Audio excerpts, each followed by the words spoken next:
Hey, happy Saturday. Thank you so much, everybody, for joining us. Today we have Anna joining us. Thank you, Anna, for being here. And our guest is David Weiss, also known as Flat Earth Dave, who once was a skeptic and now he's 100% full throttle into flat Earth. So we want to find out what changed his mind, how he got here, and take it over, Dave. Tell us about yourself. Wow, What that's made you change? What made you change from skeptic, no way, no how, to absolutely this is it? people criticize flat earthers like you guys don't believe anything. And the funny thing is, everyone is believing anything. Everything in this world is fake.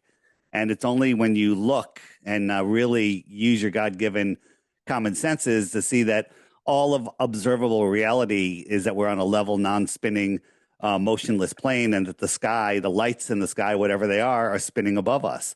It is the globe's responsibility to they're making the positive claim. Hey, imagine that you were born into a tribe in the middle of the Amazon and you've never had any education on anything.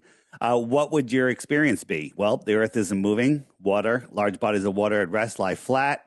um, the stars move in the night and they never cross each other. There's no parallax ever in any of the stars, but they're supposedly going like a beehive crazy for billions of years, but never is there any parallax. So, what made me become a full on level horizontal plane earther is reality and my ability to look at the nonsense that we were taught about the helio-nonsensical model or the helio-satanic model and understand that it is a complete deception. And one thing flat earthers have in common is, besides never being bored because this world is way too interesting now, um, we we wonder how the heck we ever believed in the globe in the first place, how they ever got away with it, because it is literally so stupid when you look at it, that you wonder how you ever fell for it. And the saying, lie, go big or go home, lie big or go home. The lie is so big that people can't see it. People don't understand, why are all pilots and scientists in on it? No. What about all the people at NASA? No, they're not. Most people aren't in on it, but there are plenty of people But now that know. Good. what actual evidence did you come across? I mean, it's one thing to just say, "Hey, I'm just going to change my belief," but I mean, surely you saw things that made you change your mind. What exactly was the things that you saw One of that the one changed of the your mind? things was back in 2014. They were showing how sailboats, the one that we all know, boats disappear over the horizon because we live on a ball. That's what we're taught. But we're not taught that there's another reason why boats disappear from the bottom up, which is a little more complicated, but once you understand it, it makes perfect sense. But on a physical ball, no matter how big that ball is, whether it's a basketball, a yoga ball, or the earth ball or the moon, there is a curvature. There's physical curvature. When you're looking across a ball, there will be a physical horizon, which is a curve-horizon on a ball versus a horizontal eye zone, horizon. And you shouldn't be able to see beyond it. And people say, well, the earth is so big that you're like a microbe on a basketball. And then they show you the basketball close up and the microbe seeing a flat basketball. But they want you to believe that ships are going over the horizon right in front of your eyes. And when you do the math, the globe math, not flat earth math, but just actual math, on the ball, the size that they tell us with a radius of 3963 miles, at just 3 miles away, there's 6 feet of drop. Just 3 miles is 6 feet of drop. That means a 6 foot tall person standing at the edge of calm water should not be able to see the surface of that water beyond 3 miles because it's behind a physical curve, and no telescope, camera, super zoom camera, nothing can zoom it back in because it's behind a physical edge. But that's not the case. We can see farther. So here's just a quick thing. This is a user that he went on a frozen lake. He put his camera 6 inches off the ground, and he put these lasers, not lasers, just lights, colored lights, 8 miles, 7 miles, 6 miles, and 5 miles away. Now, at 8 miles, there should be, and I'm rounding way down, it's more like 40 feet, but I'm using every benefit of the doubt for the globe. There should be 30 feet below a physical curve. Right? This is a physical curve. You can't see my mouth because it's behind a physical curve. Not only can we see it 30 feet, 22 feet, 15 feet, and 9 feet, but they all magically are on the same plane, kind of like the ice was flat and not curved. Weird, right? So Weird. yeah, no curvature, no ball. Now, we've seen things. Okay, we see a ship, we see an oil rig, and we're like, okay, we know that we're seeing too far, but then we see things that are so far away that if the Earth was a ball, it would have to have a radius of over, was it 200,000 miles? 200,000 miles, and they're telling us the radius is just less than 4. So if we live on a ball with a radius of 200,000 miles versus 4,000, I think that's a big deception. That means, we have 8 continents, or I don't even know how many continents they, because I think there's way more. That would mean that there's, 800 continents. The deception is so big that people are just afraid to look at it. They're afraid. So that's the first thing, but looking at things in the distance, here, you don't see anything here because of the angular limits of your eyes. So as we zoom in, we're zooming in and we're making this bigger. And as we make it bigger, all of a sudden you'll go, oh, look, there's a boat. Now that boat's not behind a curve. It was just out of our angular view. And see these little waves? If my finger was a wave, that wave can't hide that boat unless it's closer to you. And look, the boat disappears from the bottom up due to angular size. Because these waves in the foreground, my finger can hide an entire city skyline. My finger can cover my whole face if I bring it closer to you. Right.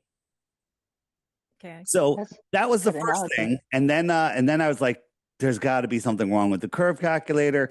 And I bought a $1,000 camera, tripod, and I'm zooming in on things that shouldn't be able to see. So I'm like, okay, the Earth is bigger. That just changes everything, because then if the Earth is bigger, then the moon is farther and the sun is farther and the planets are farther, and they couldn't have gone to the moon, and nothing works. You change one thing, everything has to change. Everything.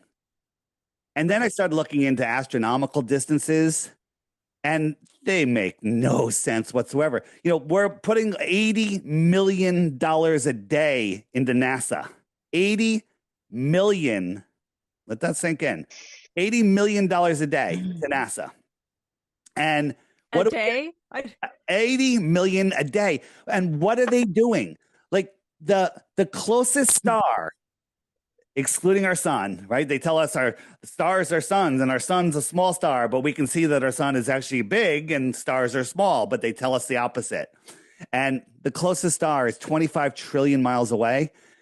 If we were going a mile per second and we went for 31,000 years, we're 1/25th of the way to the closest star. We have to do that 24 more times to get to the closest star. But let's say we got a faster ship. We go to our hero, Elon, total fraud. And we got a ship that goes 100,000 miles an hour. Incomprehensible. It would only take us 28,000 years to get to the closest star. And we're funneling $80 million a day into that when we have homelessness and people. NASA's budget can solve everything in this world. But we're just feeding it into space. So let's play a quick little game here. This is a picture from the James Webb Telescope. Let me just switch here. And why isn't it changing? 1, 2, there we go. Why isn't it changing? Transition. Wow, that just froze up on me. Give me 1 second. Here. Oh, there we go. This is the problem. Did I make this, or did NASA take this with the James Webb Telescope? So what I just circled here, these are little galaxies that I actually put in that picture. Okay. So this is the picture they gave us. This is one that I made. If I showed you that one first, would you think that's from NASA? No. This is one from NASA, and I put in all of these pictures, all of these. See them blink out, blink in. So can you really tell the difference? You can't. Now, You I can't. do have an acquaintance that posts pictures with cameras or his telescopes, and there's some beautiful pictures of galaxies that he's able to take. There are beautiful pictures of stuff like this. There are lights here within our that are very, very close to us. No one has ever seen anything of a star, anything other than a pixel of light on their camera, just a pixel of light. So here's one. Now, did I make this one? I can't even remember. All right, I think I made this one because it's clear. This is NASA. This is NASA. And I made this one. I literally made this one searching the web for star and galaxy images, dropping them on a black background in PicMonkey, and it took me 10 minutes. And people just see this, go, oh, NASA's so amazing. By the way, this picture was taken by James Webb, 1,000,000 miles away, and Hubble, the garbage can that's supposedly orbiting our Earth. And together, they somehow got enough data to make this picture. Can you believe that nonsense?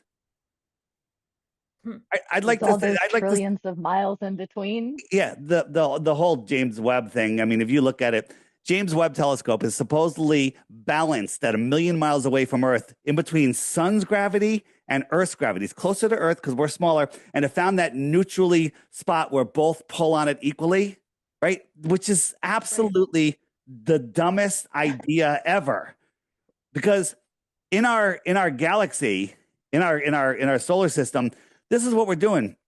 Not only are we spinning around the sun, we're chasing the sun at 500,000 miles per hour. So we're doing this. And somehow, right, if one of these little dots is the Earth, somehow the James Webb Telescope is sitting and just staying in a perfect spot, equidistant. It's the dumbest thing ever. And people just like, well, the guy in a white lab coat, he said it's possible. And where did you get your degree? Right? The more you're educated, the more you're indoctrinated. So Right. here on Earth, I remember I was watching a Nova about there's a photo called deep sky or deep space, where they said they focused for a long exposure on a spot in the sky the size of a grain of rice, and they filmed it for hours collecting the light, and then it gave you a picture like this. But each one of these things, it might actually be one, this might even be it, is another galaxy, and a galaxy has 100 billion or more stars in it, the number you can't even fathom. So they're saying that this is just one little tiny segment of the sky. All of these are there. Now, when they were taking this photo, the operator of the telescope, this giant telescope, had to walk around in socks very carefully. And the telescope was mounted on like 8-foot slab of concrete. So there's no Hey, Dave, vibration. Yeah. Dave, I'm going to stop you for a second. Everybody's telling me there's something happened to your mic. My mic? That there's, I can hear you just Static? fine. Yeah, that there's Yeah, you static. sound fine to me. I'm not sure. Is that any better? Can we get a 5x5 if he's better? There's like a 30-second delay here. Yeah, of course. So let's wait to see if they can hear you. Hi, God's Redeemed. Nice to see you. Hi, Duskaroo. Please let us know if I'm static too. Well, How is Anna's? Am I staticky too? It's not as mic, it's Rumble. it's Rumble. I'm recording on my side, so I'll have a clean copy when this is done, and I can send it to you. You could re-upload. Okay, that would be great. Thank you. Awesome. So just finishing what I was saying, they said they can't have the slightest vibration because it'll ruin the photo. And I thought that's really cool. But did they forget? They forget that the Earth is spinning 1,000 miles per hour. It's orbiting at 66,000 miles per hour, and it's chasing the sun at 500,000 miles per hour. So how is that motion negated? let alone a tiny little vibration. People don't think this stuff through, right? You're moving tremendous at like speeds you can't even fathom. You can't even fathom 1,000 miles an hour because you've never gone it. You've gone on an airplane 500, maybe 600 miles an hour. You're spinning at 1,000 miles an hour. You're orbiting and you're chasing the sun. And somehow we're getting a perfectly framed in shot of a grain of rice sized section of the sky for hours on end to collect the light that's been traveling for billions and billions of years. It's all just to hypnotize you and make you fantasize about space and dilute the rich reality that we live in. Right. Okay. So explain to me about what you think the shape of the earth is. What's under, like, I've heard you in different things where you say it's kind of like a sphere. We have a dome around us. What's underneath? What's to the sides? Right, what? Not quite sure. Like, I'm not quite sure. I mean, because, you know, I hear from people, oh, flat earth, it's not flat. I mean, what do you think? So the deepest hole ever dug is short of 8 miles. So anyone that says they know what's below 8 miles is lying. They're it's just a lie, because when they were digging the core borehole, they were wrong every step of the way until they got about 7.8 miles down. They hit something that was impenetrable. And then they're like, oh, well, we know what the next 4,000 miles is, right? And everyone has this meme, showing they literally, if the apple was the earth, they got like a quarter of the way through the skin, barely, maybe less. And somehow they know what the next 4,000 miles is. Right. Right. This is a pseudoscience, totally made up, 100% speculation, nonsense. And they're also laughing at us because what's the center? A molten magnetic core. There's no such thing as a molten magnet. You heat a magnet to the Curie point. Before it melts, it loses all its magnetism, period. So they're just, really? Yeah, absolutely. Get a magnet, get a blowtorch, heat it up, cool it off. It's no longer a magnet. Excellent. I'll try that. Yeah. So go ahead. Could I ask a question? Yeah. With the way we're supposed to be spinning around and doing all these things like your graphic showed, how is it that we have all these humongous structures like the Great Pyramids and Giza that are aligned with Orion's belt still to this day after thousands of years? Yeah. So how were they able to put things navigating by the sky? Well, they told us still in the same place. Yeah, they say that the shaft in the pyramids that's pointing towards our North Star. They go, well, when the pyramids were built, they were pointing towards Thuban, a different North Star, right? And for 2,000 years, we're drifting, wobbling, and just during our lifetimes, it happens to point towards Polaris. And it only shifts 1 degree every 76 years, according to Helio-Satanism. And so here's something, though, that's newer. You guys remember the Georgia Guidestones, and it was an astronomical formation, whatever, monument. And there was a line, a tiny little hole you can look through, and it points to Polaris all day, all night. You can only see it at night, of course, but Polaris was always there. It was built in 1981, and if they tell us, even though we're corkscrewing through space, traveling 4.5 billion miles a year, never to return to where we were before, there's no parallax. The North Star will stay right where it is because it's so far away that 4.4 billion miles amounts to nothing as far as an angle difference to Polaris because it's so far away. So dumb. It's ridiculous. But they can't get away from the wobble of the Earth. So it wobbles 1 degree every 76 years. Well, 40 years is over half a degree. A half a degree is 1.5 moon widths. Polaris should no longer have been lined up inside of that inside of that hole. And as we started promoting that, they blew it up. All of a sudden, the terrorists blew up the Georgia Guidestones. And within a couple of hours, no investigation, just like 9/11, the bulldozers were there, knocked the whole thing down and took it away. You know why? because this is absolute 100% current proof that cannot be argued against that we're not wobbling. And if we're not wobbling, there's no precession of the no way to explain the movement of the stars in the skies other than the stars in the sky are moving, just like we observe. So nobody cares. It's gone, and nobody cares. So you're saying that was in the same spot all the time, never Always. moved. It never moved. And the fact that you can still we went ourselves. We looked. There's Polaris. It should not have been there anymore. And when they realized that, there's no way to adjust the monument. There's nothing they could do except they had a terrorist blow it up and no investigation. The whole thing was the bulldozers were there within hours and the whole thing was taken down. And now how soon did you put that out there that the we were taken down? talking about the guidestones for probably about a year, maybe a little less than a year. And as more and more people like, oh my God, and more and more people started to go visit it, and we're going to document it, and bam, they're gone. That's very interesting. Fascinating. There is a question here in chat, which I'm amazed I can even look over at the chat. Hold that question for 1 second, since we're on monuments. Okay. Today's 11/11. Okay. At 11/11 on 11/11, this monument, the sun lines up with all of these holes, and it lights up this little United States emblem in honor of veterans, right? Because it's Veterans Day.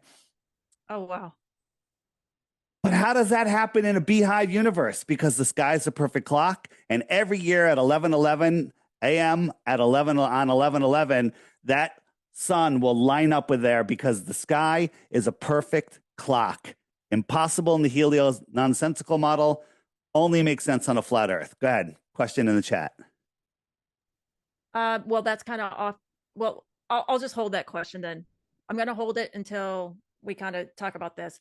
The sun and the moon, you're saying, are not an actual star or a planet, right?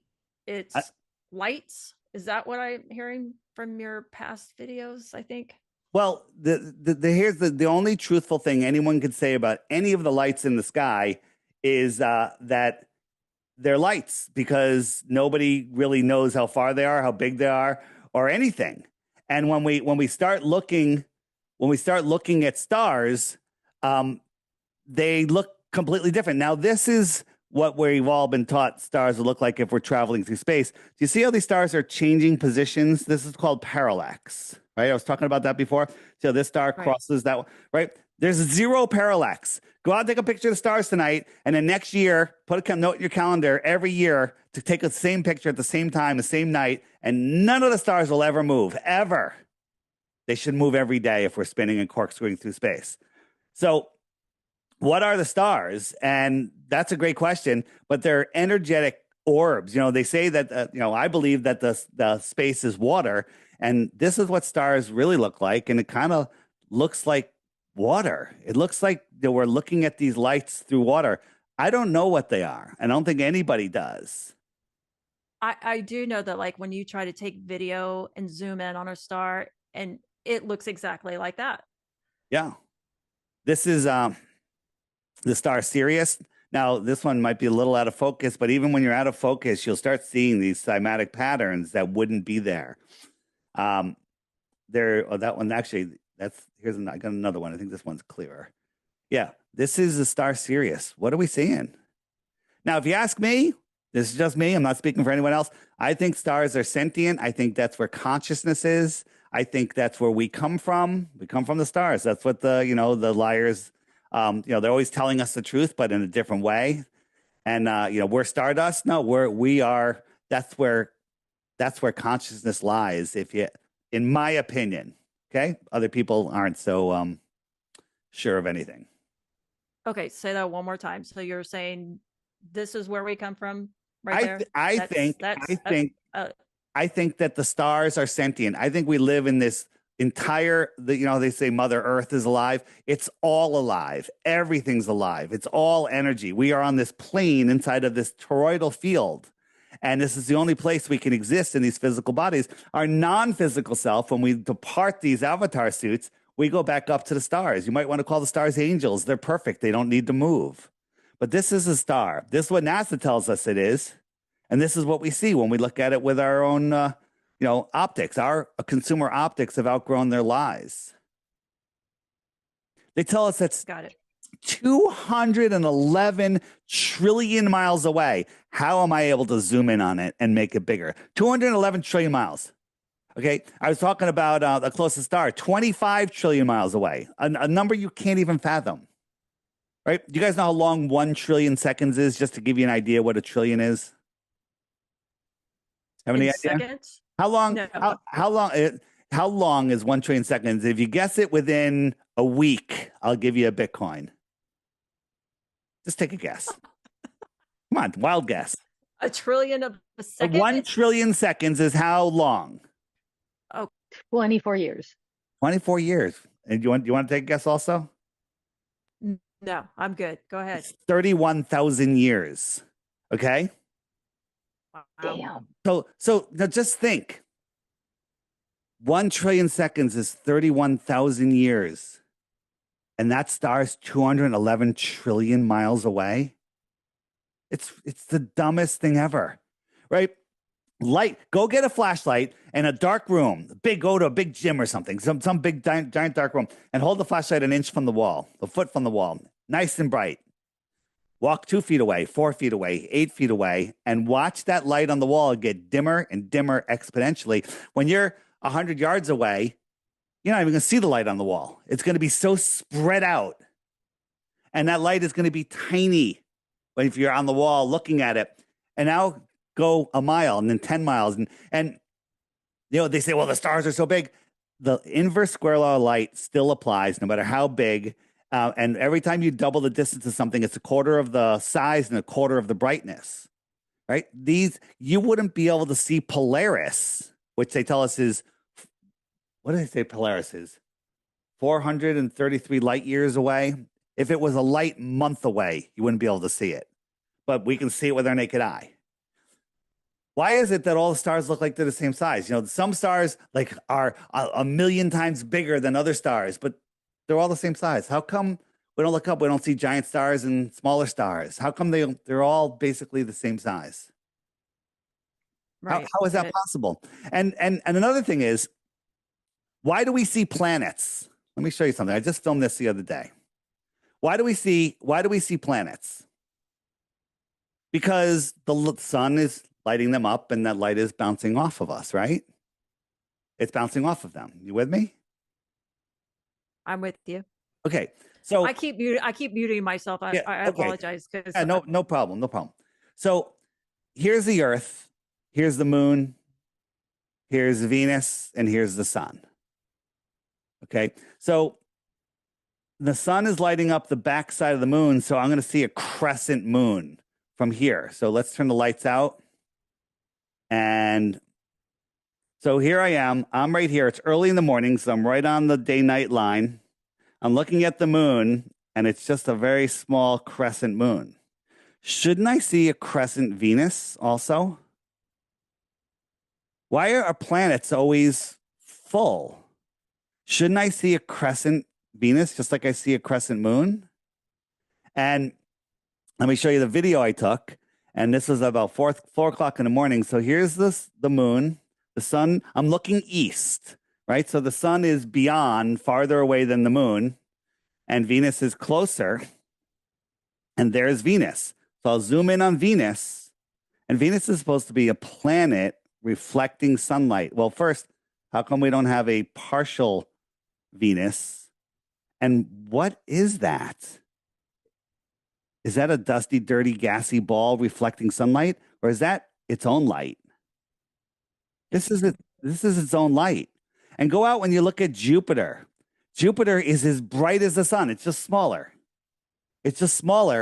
And Jupiter is so far away from the sun that if you were on Jupiter and saw the sun, according to NASA, it would be a star. It would be like a big star, right? So you have to believe that distant, small, tiny sun, not as bright as we see the sun, is lighting up Jupiter, a gassy, dirty planet that's not reflective. That light is reflecting off, traveling millions of miles to Earth, to your eye, and you see it as bright as the sun. You're not thinking if you buy that story. If you're like, oh yeah, it's reflecting sun. Like go outside and look at a cement ball at noon. That light bouncing off and casting your shadow on the wall behind you, because that's what the moon does. The dusty, dirty rock that we call the moon. Somehow there's enough light bouncing off of that thing to cast our shadow on the ground. And if you do the math with the brightness of the moon, if the full moon is 1 lumen, and you went halfway to the moon, it's 4 lumens.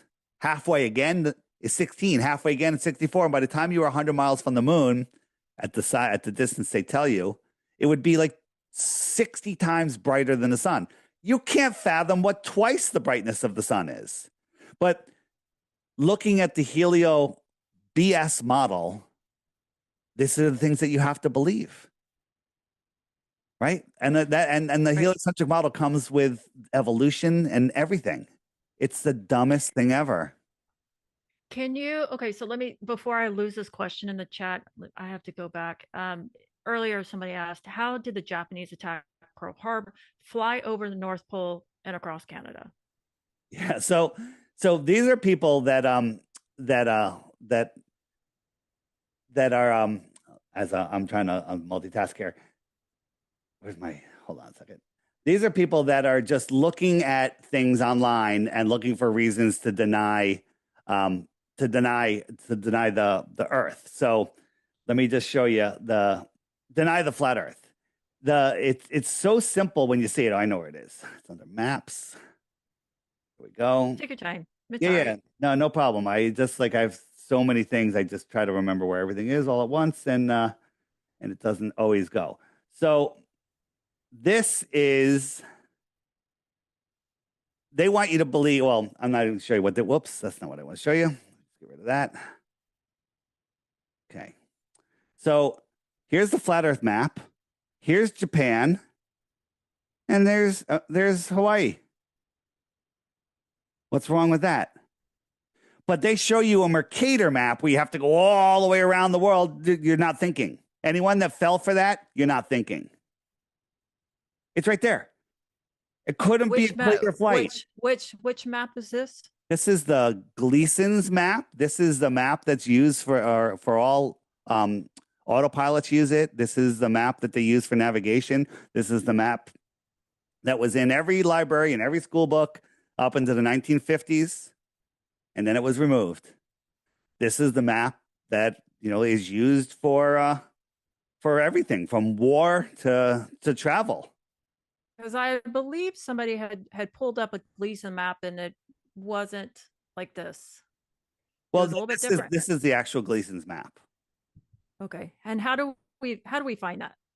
Just type in Gleason's map, or if you go on my app and go to the more resources page, there's you can download a high res copy and all different formats. It's kind of amazing.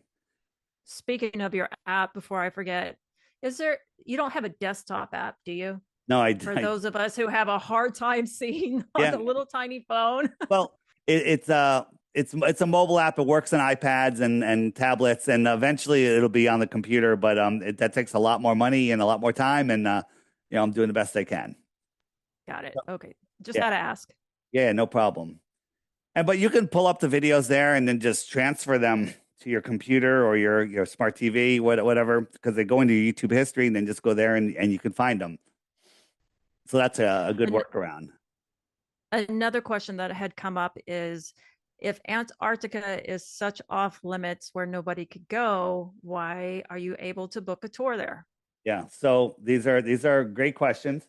There's about 100 different companies that you can book a tour, and they're way overpriced, $10,000, $20,000, $50,000, $80,000, whatever. And you go for 3 days, and they literally take you to a little peninsula, to an island called Deception Island or Rothschild Island. So basically, they take you right here to this little peninsula, and that's all you can see. There's no independent tours out here. And by the way, those 100 companies are all run by the same person, and it's run by the Antarctic Commission. So they're not competing companies. They're all shell companies for one company. It's all under total control. If you look at where is it? Antarctica. T. So there's military bases all run by the crown all the way around. There's one here, which was the Falkland Islands. Remember that weird war? Why are we fighting over that? Because they have these military bases all around, and these are, if you try to go beyond 60 degrees south, you will be stopped. 60 degrees south is this pink line. Make it a little bigger. See that pink line? You're not even near Antarctica. So you go there, you will be stopped. And it's happened many times. You know, captains have lost their boats. They've been put in jail. But even if they let you go here, where are you going? How are you navigating? Where are you getting food, fuel? Where you're not going to do so well there. But we don't know what's out here in the outer lands. We want the right to go search. You know, there's a lot of old stories about more land out there, more civilizations. And that's my personal belief. But again, we don't need to speculate what's beyond the shoreline of Antarctica to prove the Earth is flat. We can do that right from our own home. These are all of the military bases that block Antarctica. So yeah, you can go. I'm actually going to have I'm interviewing an ex-NASA employee that went to Antarctica and went to the North Pole also. A full-on flat earther, and is going to tell us a lot of stuff. So that's coming up. When's that coming up? We're just scheduling now. So in the next couple weeks, I got before we forget, anybody in the Tennessee area in Nashville, there's Pastor Greg Locke, has one of the mega churches. He's got millions of followers.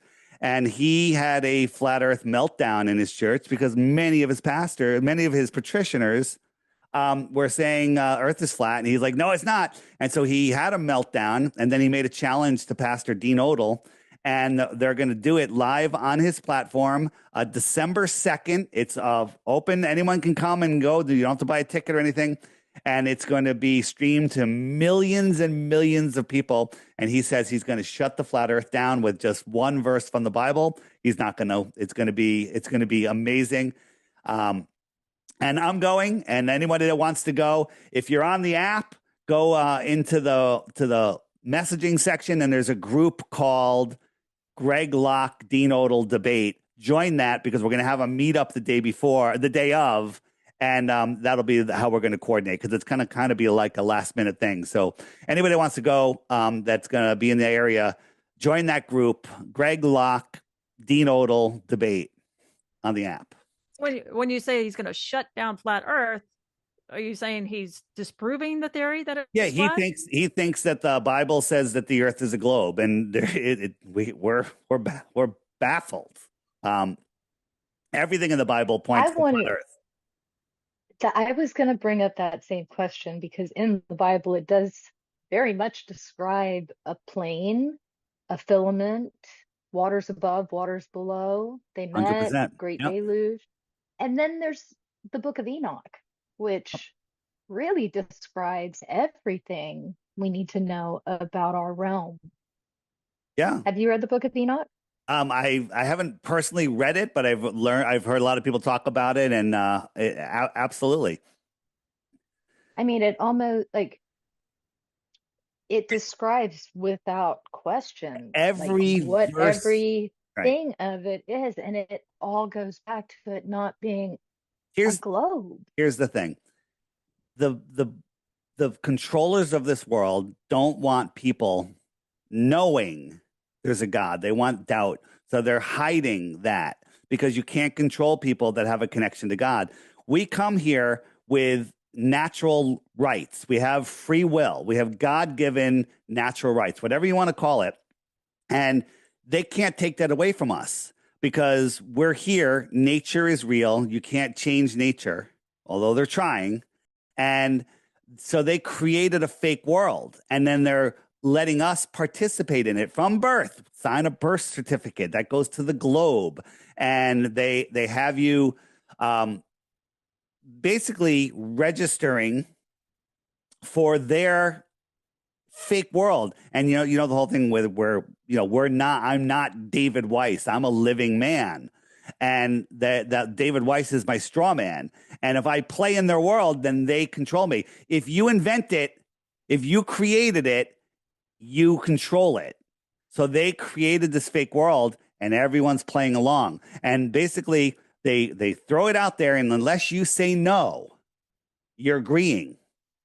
If someone offers you something and you don't do a counter offer, you are basically agreeing. And that's how this world works. So they have us living in their fake world and playing by their fake rules and using their fake money, living on their fake map and believing their fake nonsense. And when you unplug from that matrix, if you will, you free your mind. I totally get that. What is your speculation? What's beyond the Antarctica? The ice wall. What's beyond the ice wall? Again, a lot of flat earthers get very upset when you talk about what's beyond there, but I love talking about it. I'm not going to stop. So I think that there's more land out there. I think there's more land inside here. I think there's more land out here, and no one can actually get there because GPS won't let you go there. There's really no way to navigate there. And the farther south you go, they have like they have what's called magnetic declination. So I think there's a spot like right over here. And it says, if your compass says north is that way, it's actually 170 degrees the other way. 170 degrees. That's like, I'm facing that way. That's north. And they go, no, north is behind you. So they're hiding huge swaths of ocean. And what's out there? I think there's more land. So, you've seen this map. This map was found in a Buddhist temple. Now, the debunkers will be like, no, it's not. It's just a stupid cartoon, whatever. Of course. But this is actually very interesting. Well, since we're on that, let me show you what my thoughts are. And again, we don't need to speculate what's beyond Antarctica to prove that we live on a level, horizontal plane. So where are we here? So Are there actually like photos of flat Earth? Like, well, I just showed you one at the beginning. That lake was flat. There's no curvature. Look at the Bolivian salt flats. Are there photos from this, like planes, people flying, like a 40,000 foot view from above? Well, the higher up you get, everything kind of gets whited out, and when we go up, there is no curvature. Here is a balloon at 120,000 feet, and we have a stationary horizontal plane with a local sun. Let the sun come around a little bit. You'll see that it's lighting up a hotspot. Is that 93 million miles away, or is it right there? It kind of doesn't look much higher than the balloon. And what is that? It's a transformer from another dimension. I don't know what it is, and nobody can claim to know what it is. So, and you look down, the Earth is just whited out. That's atmosphere, right? But NASA will show you these vivid color pictures of Earth. And they won't even, they admit that they're not photographs, that they're composites. And they're compositing all of this stuff. And anyone that says, oh, they didn't have Photoshop back in the 70s, there's evidence that they had Photoshop in the 1800s. Okay? Everything is being hidden from us. When you learn about our fake history and how we are the inheritors of a post-apocalyptic world, then everything changes. When you understand that a lot of the infrastructure was here before this timeline of history, then it all opens up. So here's your photo of the flat Earth. It's right there. Anybody wants, where's your working model? Go to themechanicalrealm.com, watch that movie, and there's your working model that's more accurate than any fine Swiss watch. It works perfectly. So the entire globe, narrative is just gone. It's so finished. It's not even funny. But here's the thing: your if you Google flat Earth, you're going to come up with stupid things like, oh, look, the Japanese couldn't have attacked Pearl Harbor, and how circumnavigation and cats would have pushed everything off the Earth already, and and the lampshade sun would light up the whole Earth, and it doesn't go under the Earth. These are all things just to distract you. You will not find any good videos. You search flat Earth, you're going to find all the stuff they want you to go. And here's a little test you can do. Go search the Loch Ness Monster and COVID and weightlifting, chest workouts, or whatever. Look at and get all the stuff in your history, and or just remember something you searched 6 months ago, a year ago, or 2 days ago, and search it in your go to YouTube and search your history, and all of those videos you watched will come right up. Then go to my channel, DITRH. Or Jeranism, or Globebusters, or any other real flat Earth channel, Taboo Conspiracy. Watch a bunch of videos that are all tagged and say flat Earth, and you'll see them in your history. Then go search your history for flat Earth, and they'll all disappear, and all of the propaganda videos will take their place. Yes, it's the only topic that does that. I can say that there is something to the censorship. So like, why would you censor? I don't understand. Like there was usually when somebody censors, they're trying to hide it. I get that. Why the lie? And it's all about control. On my app, for those of you that don't know, it's called the Flat Earth, Sun, Moon, and Zodiac Clock app. You just go to flatearthdave.com, and this app will show you how the sun and stars work. It shows you how the sky is a perfect clock. But very important, every day there's a featured video. And I challenge people. I offer 3 Bitcoins. That's over 100 grand right now. Excuse me.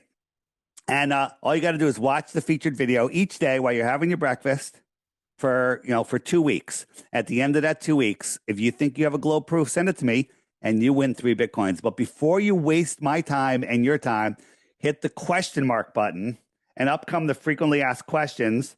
And make sure it isn't answered there. Like, well, what about gravity, right? And you hit the gravity button. Or what about seasons? Seasons actually prove the Earth is flat.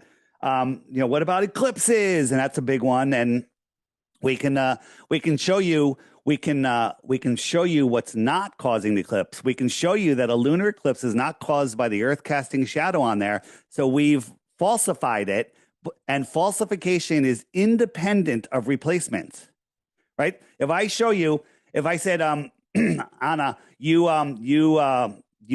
murdered somebody, and then somebody proved that no, you didn't, because you were in China when that happened, and it happened in the United States, and absolutely 100% proved that you weren't there. You can't say, well, until you show me who did, she's guilty. It doesn't work that way.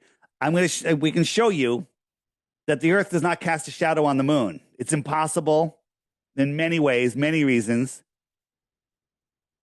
So eclipses don't prove the Earth is a globe. But all of the memes, all of the memes will show you, if the Earth was flat, you'd see an eclipse like this.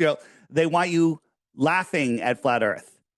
And the programming they've done is outstanding, where people will laugh at it and will refuse to look at information. But for some reason, a great many of us were able to wake up to the nonsense and able to see through it. And once you see through it, you'll never, ever go back, and you'll actually start kicking yourself. Like, how did I fall for this? How did I fall for this? And the thing is, this is, on my app, I have the friend finder. Look at the United States. Where are you guys located? Where are you guys located? Upper Gulf Coast for me. You're on the Gulf Coast. I'm in the upper, yes. Yeah, upper Gulf Coast. Here we go. I mean, there's tons of flat earthers, and these are just the people that have my app. I'd say 1% or less of flat earthers have my app. So, wow. So when people say, the flat earth is dying, it's dying in the YouTube algorithm because they're hiding it, right? If 1,000 people, like everything else, yeah, they're hiding the truth, and and what happens is a smart person will be like, well, what about seasons? What about flight routes? What about all of these things? And then they're all explained away one by one, and then they throw their hands up. They go, what difference does it make? I still have to go to work on Monday. Well, it makes all the difference in the world, because they're hiding everything. They're hiding free energy. They're hiding more land, in my opinion. They're hiding abundance. They're lying about the population. You know, the population is, I'd say, well under half of what they tell us it is. And they're keeping us in a state of fear, and because they want us to create the reality. Our thoughts create this reality. Believe it or not. I agree with that. I don't care. And so, you know, when you watch, if you're watching TV, which I never watch, and they have all the commercials are drug commercials, and at the end of the commercial, they're like, "Oh, this, you know, side effects may include rectal bleeding, heart exploding, you know, kidney failure, death, you know, hair loss, right? All of this stuff," because they want you to hear that. They're casting spells on you. How many times do you have to hear that before every cell in your body goes, "Am I going to get that? What is that?" You know, and just by hearing these words, people are diagnosed with cancer that don't have cancer, and they die because of the diagnosis, because of the spell. So, right.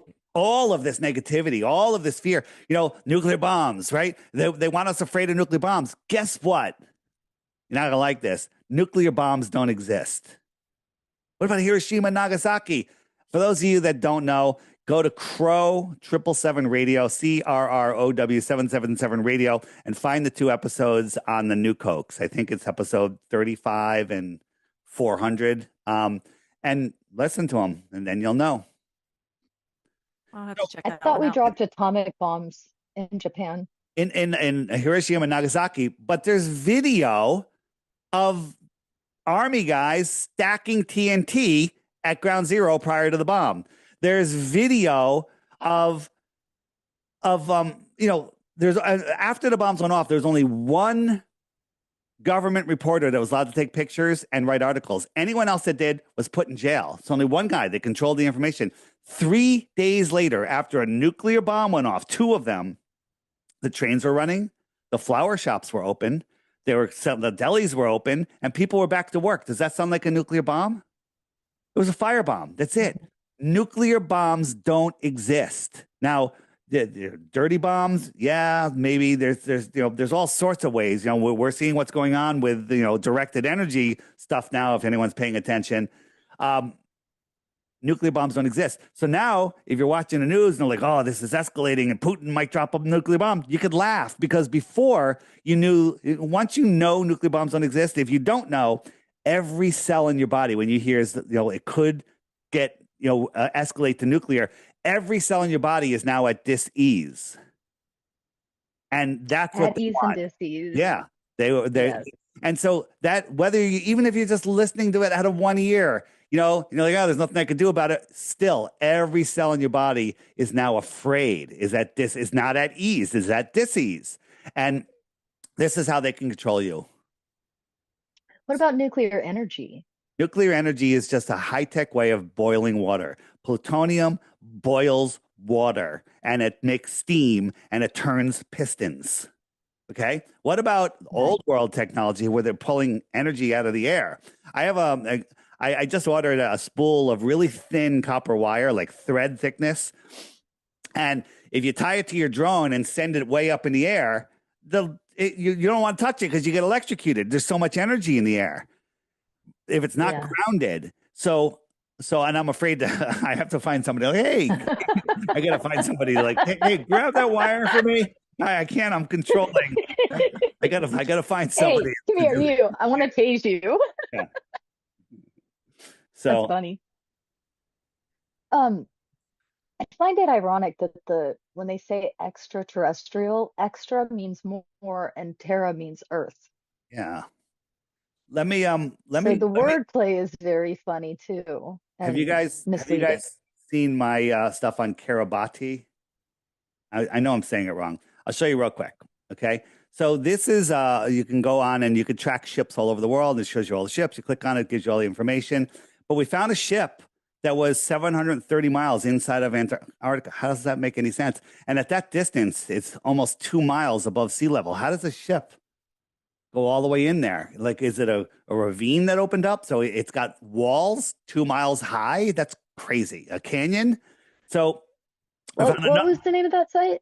This just go to ship tracking, ship tracker, whatever. Ship tracking. Yeah, Gotcha. ship tracker, Thank whatever. you. And so here's another one, 905 miles, right? According this is almost near the center of Antarctica. How does a ship get there?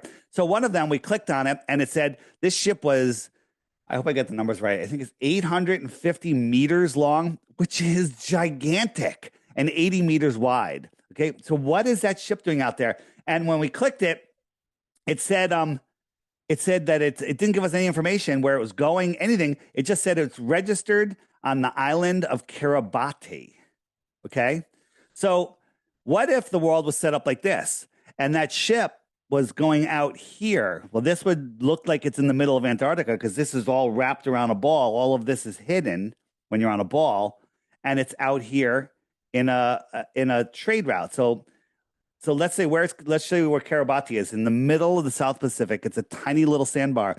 China and the U.S. gave them billions of dollars. China gave them 10 billion. I think the U.S. gave them a similar number not too long ago. They said, this is a very important trade route. Why would this be an important trade route? Why would this little sandbar be an important trade route? And, other countries are talking about, Kiribati is very, very, very important. And on Kiribati, there's the Captain Cook Hotel. For those of you that don't know, Captain Cook was the guy that tried to circumnavigate Antarctica, which is only 10 to 13,000 miles around, and he went over 68,000 miles to go around. So that sounds like he's going all the way around a flat Earth. All right. So another funny thing about Kiribati is we were looking at the ship tracker and look at all these ships here. Let's see where they're going.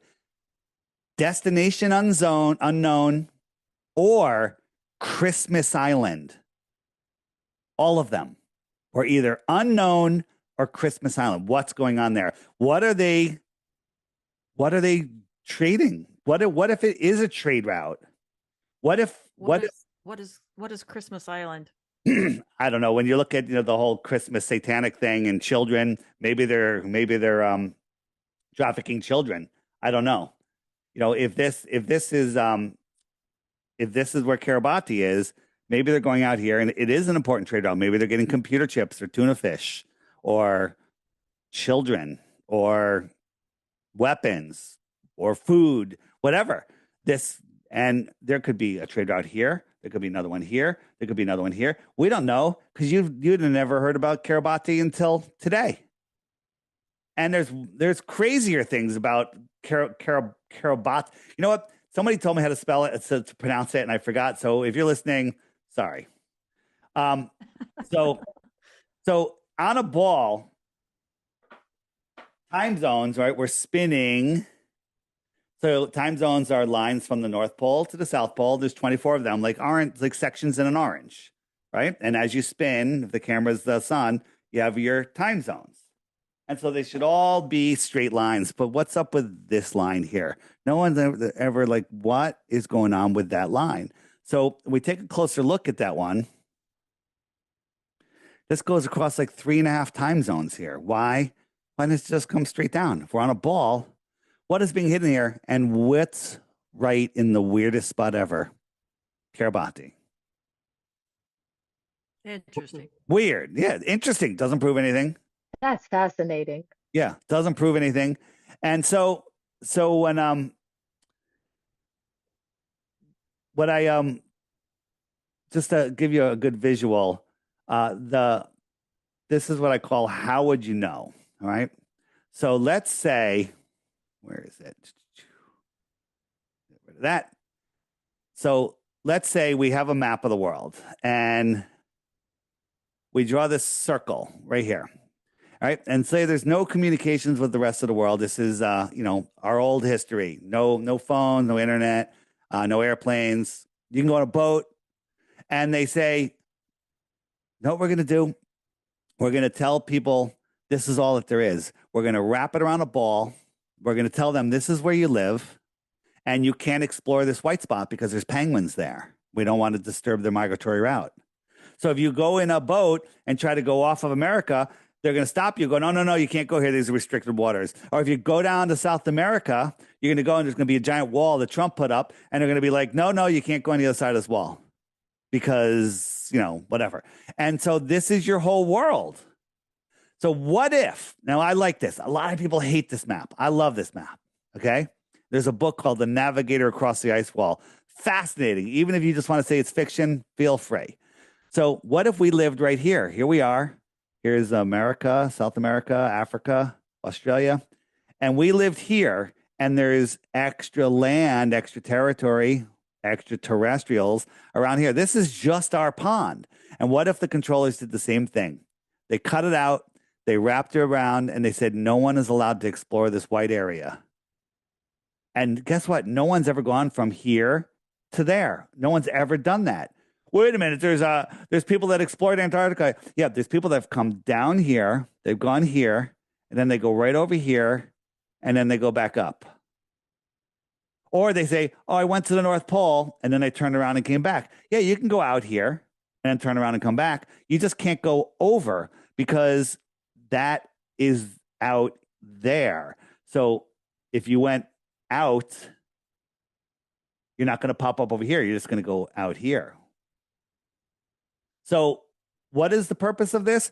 This is a prison for your mind. It stops your thoughts from expanding. It stops you from understanding that you are in the center of God's creation. It stops you from knowing the true power that you have. This is a prison for your mind. This puts your mind in a prison, and you can't think beyond it because you've been programmed that there's nothing else. This stops you from becoming your true potential. It stops you from understanding that you are at the center of creation and that you're an incredibly powerful manifesting being. And it's if we don't need to take down the government. We don't need to take down any of that. We need to ignore it and create our own government. Right? And our own government is, if there's 3 billion of us, we need 3 billion governments. Each person is their own government. We are in charge of ourselves. It's, God, man, then maybe government, maybe. But government's trying to be, above God. Right. Right. It's very interesting. It's fascinating. So I was indoctrinated with the story of this man named Galileo who tried to say that, the sun, he tried to prove all of this stuff. He was a heretic. He was thrown in jail. And suddenly he's this renowned person, and all of these models are made up after him. Yeah. Why was he jailed? I don't even know if he was a real person. I think that most of these people that we're hearing about are made up stories. So you think that they use that as a story to kind of get people to buy into it? Yeah, go on my channel or on the app, go to the video search and search Ruth. And I interviewed a 102-year-old woman back in 2020 about the World's Fair. Is a whole nother rabbit hole. And she had such a great memory. That's a big one. Yeah, she had such a great memory. I asked her, I said, in elementary school, she knew the teacher, the school, the street, she knew everything, right? Went to school in Connecticut, public school. And I said, what did they teach you about the earth? She said, they taught me the earth was flat back in the mid 1920s. And we found people that they were teaching flat earth and globe earth up to the 1950s. Okay. I heard that too. Yeah. So it's very, very short period of time. And and it's so easy to change history. Like in 10 years, Building 7 is going to never have existed. Okay. That's just the way it's going to be because nobody cares. Right. True. So when you look at the stories of these people, none of it makes any sense. Like Galileo, the Copernicus, I think it was Copernicus. He saw Mars. He saw more detail on Mars than we can see with our best telescopes today. And he had a friggin' piece of wood with some polished glass, hand polished, that it had 14 times zoom. Right? My camera has 125 times zoom. And he saw more stuff than we can see today. You're believing stories. We're believing completely nonsensical, dumb stories. These guys, were they all Freemasons or this is all a lie? Galileo, Copernicus. It's Newton. It's all lies. It's all lies. They may have existed. Like Eratosthenes, supposedly figured out the shape of the Earth with his sticks and shadows. I believe he was a real person, but I believe they made up stories about him because the Eratosthenes story about his sticks and shadows experiment didn't show up in any books until the 1900s. What, they waited 2,000 years to put it in a book? Right. He would have been the Michael Jordan of mathematicians. And he's never mentioned in any books by other mathematicians coming out of the same area. People. Have you ever heard of? Go Oh, go ahead. ahead. Oh, go ahead. Have you ever heard of Adam's calendar in Yeah. Michael. Africa? Yeah. Michael Tellinger. Tellinger. By the way, he's a flat earther. He knows. I just featured a video on the app of him recently. He knows the Earth is flat, and he's exploring all this stuff. He's a great person to follow. But again, Eratosthenes said, well, the sun's so far away, the rays come in straight, but no one's ever seen straight rays. We always see crepuscular rays like this. And back in the time of Eratosthenes, they believed that the Earth was geocentric. Supposedly, this is the story, which means that the sun went around the Earth, a ball Earth. But if the sun was infinitely far away, so far away that the light rays are straight, how does a giant sun circle a tiny Earth? Doesn't make any sense. They got their stories mixed up. But on a flat Earth with a small local sun, you can do experiment yourself. Get 2 bottles. I hold a light over one of them. There'll be no shadow, and the other one will have a shadow, just like this sun. Here's Eratosthenes, no shadow. His buddy, 500 miles away, got a shadow. You can measure the length of the shadow and figure out the sphericity of this flat land. Math is not reality. What about sundials? Sundials are amazing. If we were on a spinning, wobbling ball, they wouldn't work. There's some sundials in India. Just I think on the app, if you search sundials, it'll come up. There's a temple, thousands of years old. I forgot. I'm not sure how old it is. Very old. That keeps perfect time. It's got a sun and a moon calendar. It's got sundials that some people can't even figure out what they're doing. But it's because the Earth doesn't move. Just like that monument that I showed you earlier. The Earth doesn't move. The sky clock is spinning around us. I mean, it does seem like the sky is very much a clock and a calendar for us. Yeah. It tells us when to plant crops, when to harvest, when to store, when it's daytime, when it's nighttime. The stars are in the same positions. Like I stargaze all the time, and I've always seen the stars where they're supposed to be. Yeah, so this is the sun that I was talking about. Just go on the app, search sundial. I just added a new search feature. It's fantastic. It's going to get better. I saw that video. Yeah, this is an amazing video, and there was like this old guy there that explained how it worked, and then he ran away when people like tell us more. And he was like, "Get out of here." So this doesn't work on a spinning, wobbling beehive, helio, sinister trick solar system. Wow, that's cool. Yeah. So what else? Well, it's like when you're talking about the distance between things. I was driving the other day and I noticed the moon. It's still a little bit daylight. The moon's up in the sky and it looks so huge and it looks so close. And then I was at the top of a hill driving down, and then I'm looking across the city. The moon looked closer to me than I could see across the city.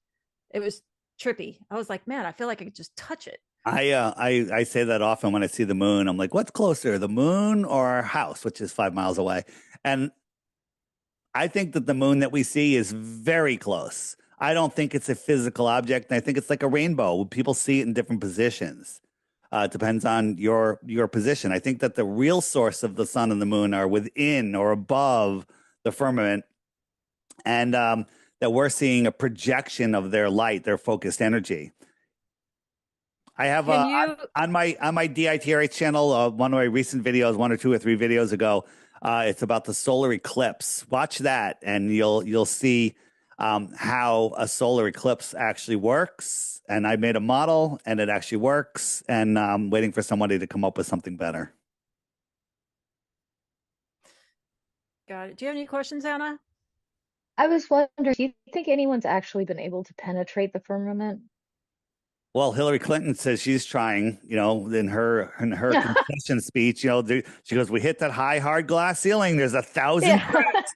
And basically, they're trying to break God's creation. Project Dominic, which is a Project Fishbowl, where they were shooting bombs up at the sky and to seeing what would happen, and they would see that they were hitting something. And so, people said those are nuclear bombs. There are no nuclear bombs, but they were trying to That sounds like crack. Hunger Games. It is Hunger Games. Did you watch Biden's inauguration? Did you see the Hunger Games? Yeah. They were dressed like Hunger Games. That's The what it whole looked thing, like. it literally was the Hunger Games. It was incredible that people aren't like, Wild. it's incredible. And then Lady Gaga, she was like, it was insane. It was. I'm so sorry, but Lady I Gag did me. not watch Biden's inauguration. The only inauguration I will ever watch again would be Trump in 2024. I've seen it. I saw the one in 2016, but 2024 is the next one I'll watch. Well, the only reason I watched it was just for to see the nonsense that they're going to do, and they literally recreated the scene from the Hunger Games on purpose. Because but people say, why would they now do I need that? to go back and compare the two. Why would they do that? And the answer is they're casting spells. I don't believe in spells. Well, that's why you're losing this war. You don't understand that we live in this spiritual, energetic, thought created world. A lot of people are like, it's a simulation. I'm on that. I'm down. This is a physical simulation. It's a magical word, for lack of a better word, but our thoughts create a reality. Look at your life. It's your fault. 100%. Everything in your life is your fault. Right. Your fault. And when you think bad thoughts, when you watch scary movies and you watch the news, you are drawing those things into your life. Now, can you go watch a scary movie knowing, like overcome it? I think you can. I think you can watch something for research purposes and completely neutralize. It's like going to a magician. Go see David Blaine. And you know how he does every one of his tricks. You're going to sit there and everyone's going to be like, oh my God, wow. Everyone's going to be freaking out. You're going to be like, yep, I know he did that. I know he did that.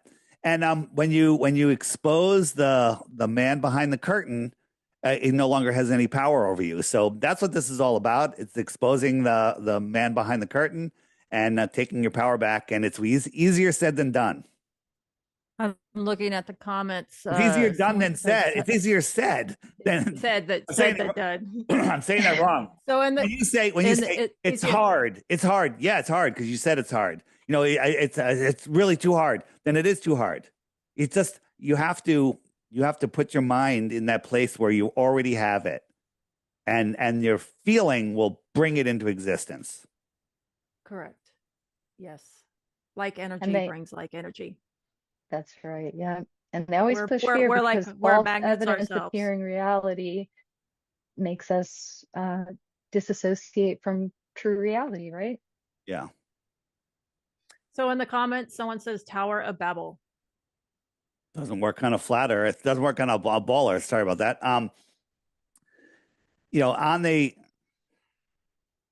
Have you guys looked into the giant trees and the giant buildings and everything? I have. What, the sequoias? No, the sequoias are blades of grass. Okay. So on the app, hit the web button, scroll down, Lost History of Flat Earth. That's good stuff. But right here, giant trees, bring food and water if you click that button, because it shows us this world that existed and how it was cut down, how big were the giants and everything. I couldn't answer that, but it's undeniable that there was trees that were, some of them are estimated to be like 80 miles in circumference. The trunk. Oh, I'm going to have to watch that one. It's insane. But you think about that on a ball Earth, doesn't work. On a flat Earth, no problem. A flat extended Earth, no problem. Right? Go back and watch Avatar. Right. When the moon is out during the day, I'd like to ask people, why is the why is there a blue sky behind the moon? Yeah. Because the moon, in my opinion, the moon that we see is pretty transparent. And you're seeing through those thin spots, dark spots. And it shows you the color. There's blue. It's blue during the day and it's black at night. I'm trying to find a picture I have of it. Where is it? Quick question. If during an eclipse, if you're saying that the moon is just a light. Yep. And then it blocks out the sun, then if it was just a light, we would still be able to see through it, correct? Well, I don't think it's the moon. I think the moon that we see is a light, but that's not the actual moon. It is like a rear projection. Let me show you. So if I go to, I can't find my moon picture, but that's okay. If we go to here and we say, all right, I look at it that we're in a, I don't want to say planetarium, but I'm going to say planetarium. We're in, and we're seeing everything projected in our personal atmospheric dome, or more technically, our azimuthal grid of vision. Right. So here I have a blue sheet dividing my room, and I have a flashlight 10 feet on the other side, and it's right here, and it kind of looks like a sun or a moon. It's amazing. It's actually a square lens, and it looks round here, which is also interesting. Now, Paige is to my left, and I say, where do you see the sun? She goes, I see it right there from her point of view. So I drew in a little X right there with the Sharpie. It's over there. She sees the sun over there while I see it right there. So we're looking at it in two different positions. So this is the sun that we see. The source sun is behind it. Okay? I guess I'm going to have to show you my eclipse thing, because if you haven't seen it, this is going to help you see that better. So, thank you. Yeah. So, invisible eclipse. Where is it? Where is it? Oh, here we go. Okay. So here is an eclipse that I filmed. It was a slightly hazy day, so I can film it no problem. And here is a simulated eclipse with a rear projector onto a paper towel. All right, and I'll show you how I did that in a second. And they look very, very similar. Nobody has ever seen from an airplane, from the space station, from infrared telescopes, no one has ever seen the moon before it eclipses the sun. During the eclipse, you don't see a moon, you just see missing sun, or exiting. Nobody has ever seen the moon during an eclipse. Why is that? Some people say, well, it's not the moon that's eclipsing the sun. Well, I think that it has something to do with whatever it is that creates the moon. So let's go forward here a little bit. So here is an eclipse that was filmed. The eclipse is about this much, but it's all blown out because it's just so bright. And the camera, but we can see this thing that's locked into position. And this is a lens flare because it's moving around with the camera. So this is holding its position. What is that? Right? It's about 85% eclipsed if it's a ball, and that we're right about at 85% eclipse. And this is just so bright. If you put sunglasses on, you'd be able to see the eclipse right there. So I started to think, hey, I had my paper towel sky. So here's my paper towel sky, and let's go back a little bit. We don't see what it is that's eclipsing this because there's no light. So it's not being projected into our azimuthal grid of vision. So here's the source, and here's my bottle cap creating this eclipse. I could see the bottle cap back there, but we don't see through the sky, so we don't see it. So here it is going. I don't see it, just like we don't see the moon eclipsing the sun. But this is the sun that we see. Now, here's another sky, a thinner sky. I'll call it my toilet paper sky. And I'm doing the same thing. And look, this is the projector. This is the source sun. That's the source sun right there. And if we compare them to the real eclipse, it's the same exact thing. So my conjecture is that the sun and the moon, the real sun and the moon, whatever they are, because they're part of our lives, the sun is related to God, and the moon is in charge of your reproductive cycles and a whole bunch of other things.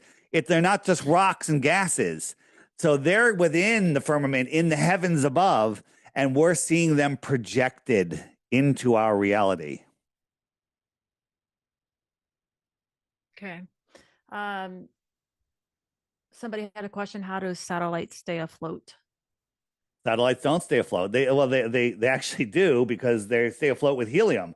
Satellites are they're on helium balloons, aren't they? Yeah. I saw that. Yeah. And so there are no satellites falling around the Earth. NASA controls all of the helium in the world. Did you know that? And there's always a shortage, but there's just enough for party balloons and the Goodyear blimp. They don't want people having dirigible companies where you can fly. You know, if you look into our old world history, again, you know, if you go on the homeschool section and go to I'm the Improbable Dreamer, he's got, like, there was dirigible airships as big as cruise ships that hold thousands of people that flew all over the Earth back in the 1800s and before, all over. But that's all been hidden from us. This is like 8,000 pounds going up on a balloon. These are satellites. They hang from balloons. NASA admits there's tens of thousands of them up there at all times. And people are like, well, how do they know where all the weather is? And the airplanes getting the the proper tailwinds and stuff. And that's not what I wanted. Wait a minute, I have a question. Yeah, go ahead. So in the sky, I see, like, sometimes in dusk, you'll see something like moving across the sky really fast, and you point your little Sky View app at it, and it tells you it's a satellite. So if it's a satellite on a weather balloon, how's it moving so fast? Well, they're not just weather balloons. There's also other technology up there. There's drones, and there's probably free energy stuff up there. But I also don't believe that you'll see it and you'll point your thing up and it'll go, oh yeah. And it has a grid of satellites that they say, okay, so your satellite, think about this, your satellite tracker, it says, okay, it divides the entire world sky up into grids, and it says, okay, XYZ number 7 satellite is in this point, and wherever they track them on their artificial grid. So when you point it up and go, what's that satellite? It's going to go, that's X7. And you're like, well, I did see a satellite, and the app said X7. X7 was already programmed to be there. And you're seeing a light of this world, not of this world, a ship, a light, who knows what it is. But they've just explained it away with a simple little trick, because you can't verify anything that they say. I saw a light in this sector of the sky. My app said it was the X7 satellite. Therefore, that's proof. No, it's not. It's not proof of anything. Okay, so so you're saying we're in a dome that we're covered and there's water outside of us. I'm saying that's I don't know if we're in a dome or not. I don't know. I think we are enclosed, but there's other flat earthers that think that the dome could be quite bigger. Maybe the dome covers all of those ponds, 170 different ponds, and each pond has a whole nother world and their own sun, right? I don't know. But okay. But you can't have high pressure. We live on an Earth with air adjacent to a void. That doesn't work. Gravity can't hold air down. If gravity holds air down, how come clouds float? It's heavier than air. What's going on with that? And if gravity holds air down, how do I drink with a straw? Because the weak, low-pressure system of my mouth and lungs can pull water and air up and away from gravity. Wait a minute, gravity's supposed to hold it down. I can get a box, suck all the air out of it, and at any altitude or down low, I can open up a valve on the bottom of the box, and the air will violently fill the space. All that air wants to do is equalize. Open up a soda can, equalize instantly. But we have a vacuum of space adjacent to a spinning water ball with air on it. It's dumb. It's so dumb. You've given me some things to think about and research. Yeah. So if you look at, most of the 99% of the world's communications are done with undersea cables, and I think a lot of those cables were here before this round of civilization. And you'll notice that there's nothing like from Santiago to Australia, which on a ball would be much closer anyway. These cables go all the way up and then all the way down. And you look at that on a flat Earth, it makes perfect sense. If you rolled this map into a azimuthal equidistant map, none of these cables would break because they all work on a flat Earth. They don't make any sense. Have you guys looked into to the flight routes at all?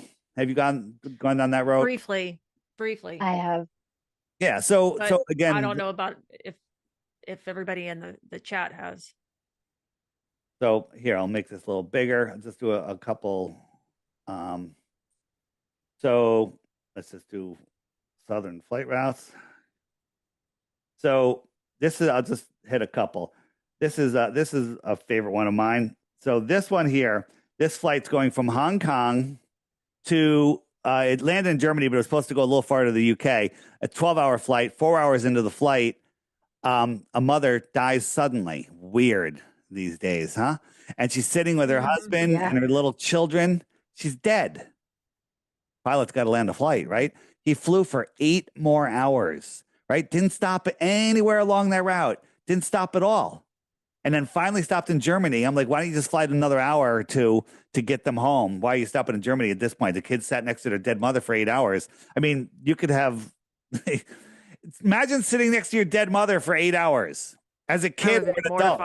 Yeah, I mean, try sitting next to your mother for 8 hours, okay? Forget it. It's a little mother joke there. But if you look at it on a flat Earth map, they were over Russia. That's why they didn't land, because two things. If they landed in Russia, Russia probably would have been very helpful. That could spark peace. And people would say, wait a minute, why are we over Russia? Then they'd start looking at maps and they'd figure it out. So that's why they didn't land, because they were over Russia. When you look Can I see that map again? Because my aunt, I had some family members travel to Spain and they stopped in Russia. And I didn't understand why they stopped in Russia to get to Spain. Let's look at let's just pull up the AE map. App. Here we go. So where did they fly from? From California into Spain. California. If I can make this smaller, it'd be better for me. So Spain is, where the hell is Spain? Spain's like right over here. Okay. So California, Russia, Spain, right there. Yeah. Look at that. Yeah. Japan, Hawaii. Japan, Hawaii.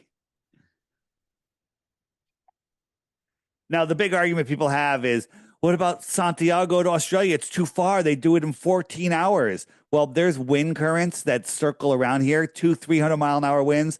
These planes absolutely make perfect sense. Taking this route from here over there, it can get there. Planes fly at different speeds. We know that those winds are there. If they didn't take advantage of it, that means the plane is flying at like 300 miles an hour. Can't happen. And that makes perfect sense. On the app, if you go to the frequently asked questions section and you go to the southern flights right there and click that, up comes all of your questions answered about these flights. And all of the people that are supposedly debunking them, we just basically take them apart one by one. And it's all answered here. All of these videos are being hidden from your Google searches. That should make you really want to look, don't you think? You sparked an interesting memory. My mother used to go from California to the Philippines and Hong Kong, and not once did she ever stop in Hawaii on her way. Oh yeah, the flights. The flights don't go anywhere near Hawaii. It's amazing. Once you see this, once you really look, let's go back to Southern flight routes again. Let's just show you a couple more. It's mind blowing. On It, on a it on is a mind map blowing. that shows the Earth is flat, what's the circumference? We don't know. We think that the equator might be closer to 21,000 miles rather than 24,901. But again, you can't measure ocean because the only measurements you have out there are NASA's GPS, and it's all rigged to hide the globe. Think about this. Everyone in the world can use GPS, right? Everyone's got their devices, their phones, everything.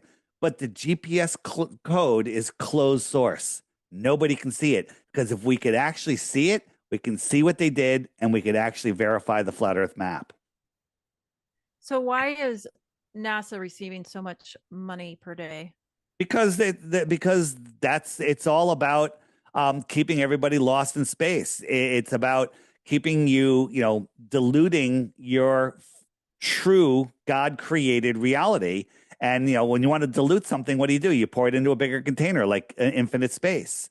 And so NASA is here to deceive us. NASA means to deceive in Hebrew. And look at all of the logos. They're all snake, their tongues, they're serpent tongues. It's all in your face. Look at this flight route, right? Auckland, New Zealand, all the way up across the equator. This is the equator right here. Why would you go across the equator when you could just go across here to Lima, Peru? Straight across. Nobody wanted to go there. They went there for fuel. What? Why don't you just go across here? Answer is, look at it on a flat Earth map. Makes perfect sense. Makes perfect sense. Wait, here's one. This is so the World Cup happened in Doha, and when Buenos Aires, one of the guys, they had their own plane, private plane, so they didn't have to switch passengers or pilots or anything. They went to Rome for fuel, and then over. Wait a minute. Those are pretty equidistant. Why would you go all the way over there? That's a long flight. That's like 5 hours. No, more, maybe more. This is huge, huge flight. Why would you go there for fuel? Because when you look at it on a flat Earth map, Doha, Rome, can't get fuel in the middle of the ocean. Buenos Aires, straight line. Interesting.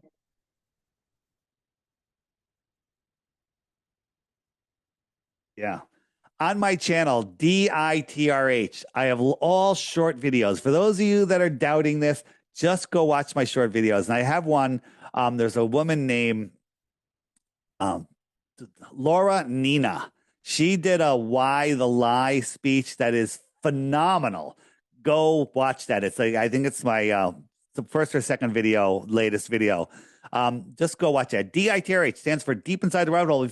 If you forget everything, you can find my app. You can find me, book me, ask questions, see my crash course, find all my YouTube channels, find my interviews channel, all at flatearthdave.com. Flatearthdave.com.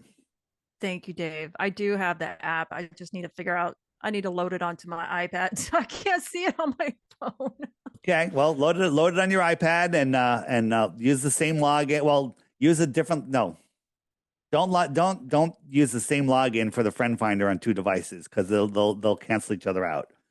Okay. But one thing, like I don't want to watch videos on my phone all the time.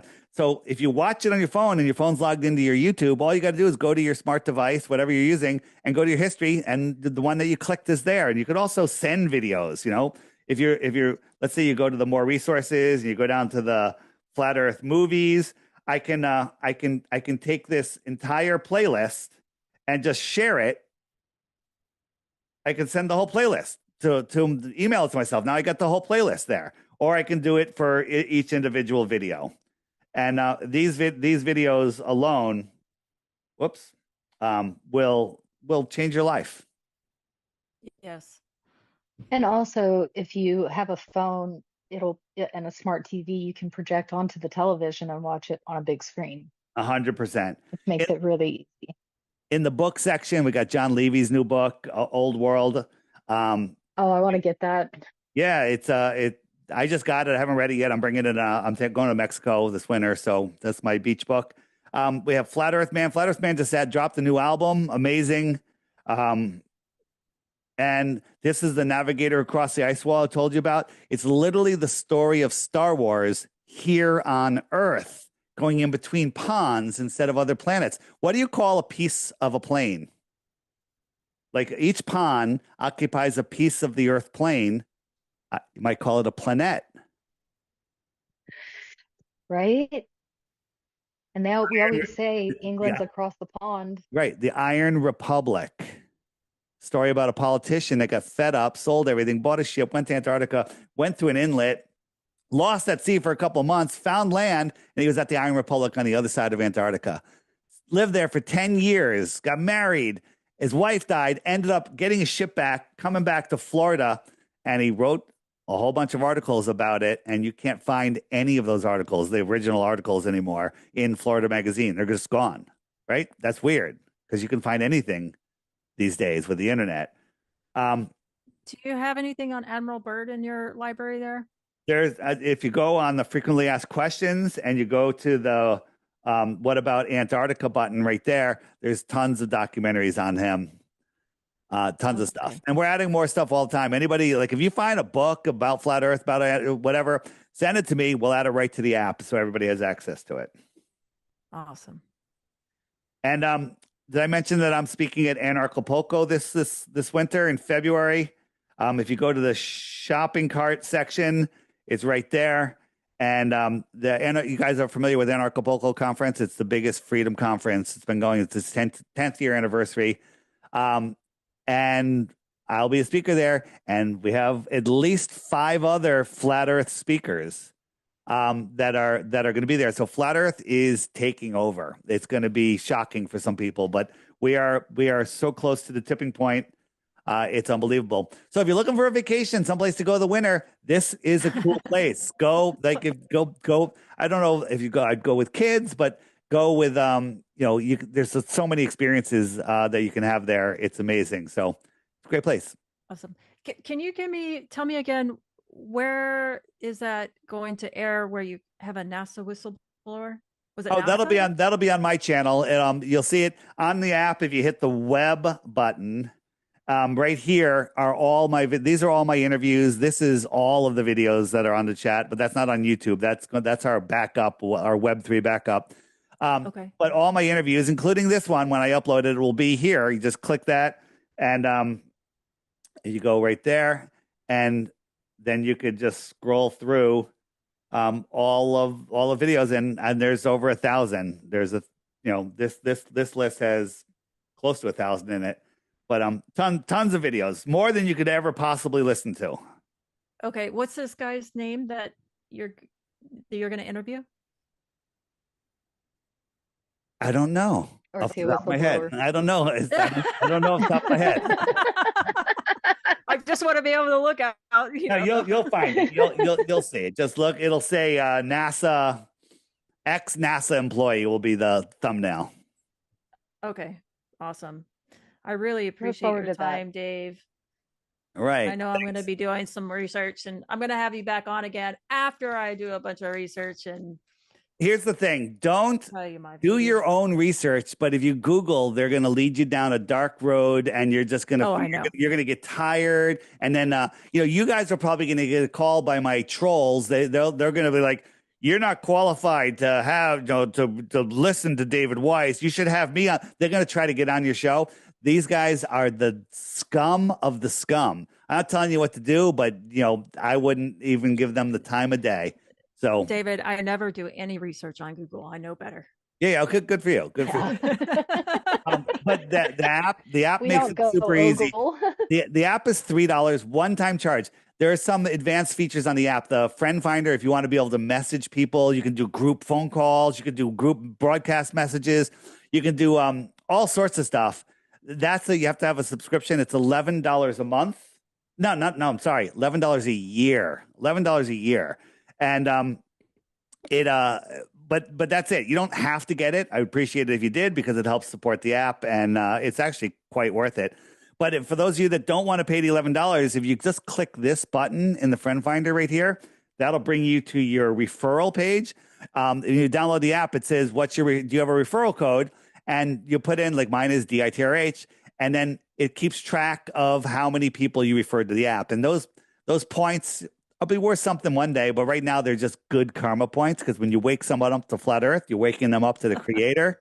And Yes. I actually think that one day when you're at the pearly gates and they're looking at your chart and go, you've got a pretty hefty list of sins here, but I see you have 81 referrals. I think we're going to let you right in, right? Prove me That's wrong. funny. Prove me wrong. Right. So there you go. So go there and make sure when you do sign up to the Friend Finder, you don't need a subscription for this. Just hit that little pencil and it's a random number. Just make a custom number up to 7 characters. And then when you share the app, it's kind of fun because your app will keep track and you get on the leaderboard. Like if we look at the leaderboard here, whoops, that's not what it's doing. Well, I do know that you have a lot of information on this app. And when I started looking into it, I actually got your app, started watching videos, and it's almost like 5 o'clock in the morning, and I've only gotten through like 5 or 6 videos worth or playlist or something. I was just like, oh my God, I can go on forever. Yeah, it's amazing. And I tell a story that one time I was, people started sending me, Dave, have you seen this new Warren on video? And I'm like, and I look at it, 5.5 hours. I'm like, I'm not watching that. And then more people keep telling me I got to watch it. I got to watch it. I got to watch it. And I one night it was like 11 o'clock. I'm just finishing up some stuff. I was like, you know what? Let me just put that on in the background. I put it on. 5 minutes later, I stopped doing what I was doing. And I'm like this. 10 minutes, 15 minutes. Next thing I know, it's 4 o'clock in the morning. And I'm just like, holy crap. I literally, what video was this? So if you go to the web button page, scroll down, Lost History of Flat Earth, click that, and then we go. Why do I keep doing that? If we scroll down, it is the first one, 5 hours, The Lost History of Flat Earth, right there, first one, and then these are a whole bunch of other ones. Mind-blowing information, mind-blowing. Now I don't 100% agree with everything this guy came up with, but I'm going to give him a 95, maybe a 96. And make up your own mind. But this is going to expose you to the giant trees, giants, flat Earth, free energy. It's going to expose you to everything. So that's a great video, and it'll blow your mind. Awesome. I'll check that out. Anna, do you have any final questions for Dave? And no, I just can't wait to get that app. I'm surprised you don't have it already. The other thing is, I wanted to. Good. Say what you're gonna say. Go ahead. I was just, I was trying to understand why it was so controversial for this flat Earth versus globe Earth. Who came up? Who rediscovered? Well, it's always been around. It's always was it from the camera that proved it? No. It's always been around, but they've done a great job indoctrinating people, and people forgot about it in the 60s and 70s and 80s, and then it wasn't until recently, and I guess you would probably give credit to Eric Dubay for pushing it, getting it out there on YouTube. And back then, you watch a video and then YouTube's like, oh, you like that? Watch this. Look, Taboo Conspiracy just uploaded this, and Jaron uploaded this. Bam, bam. And it was great. Now, nothing. Like you watch one of my you watch on my channel, I have a great video called I Have to Go to the Bathroom on the ISS. And it's hysterical. And it destroys the ISS. But then when it's done, the next video that's going to pop up, unless you're watching in a playlist, is going to be just a pro NASA. Just like you should see the stuff that comes up after you watch. Like after you watch the giant tree one, you're going to watch a History Channel, geology one's going to come up. They're literally something that'll debunk it. Yeah, it's something trying to pull you back over. But I also have this is just getting going. This is the profile section. So not only can you see other people around you, you can look at their profiles, you can share information, you can send messages, you can do video calls, you can do group video calls. And you have a friends list, you can post stuff on your wall, and soon you'll be able to comment and like and all that stuff. But it's a whole social media platform, because a lot of people say, oh, I'm a flat earther. I can't talk to anybody. I don't know anyone around me. But then you find out, like, your soulmate or your best friend now is right around the corner, flat earther. You just basically message a couple people and it's like, hey, I'm going to be at Joe's little pub, 4:00. Come on down. That's how I met one of my best friends now. And it's just a great way to find like-minded people. Every blue dot on that screen, you have more in common with them than any job search site, dating site, friend matchup. You have more in common with every single one of those people than anyone could ever do elsewhere. So it's going to be, it's an amazing app to bring people together. So there you go. Yeah. Well, in the chat, someone says the app is awesome on the iPad. So I will definitely try out the iPad because it's a little frustrating on my phone. It is awesome on the iPad. It is very good on the iPad. And to say that you can't find anything on Flat Earth on YouTube, you can, but it's all the ones that are bashing the Flat Earth. Yeah, well, that's you can't find anything. That's what we're saying. You can't find anything useful. You can't find anything useful. So what's to be said about that is, why is it being suppressed so much? What's the real reason behind it? And like you said, we're being enslaved. We're being indoctrinated. I can't even say the word right now. Indoctrinated. Yeah. Thank you.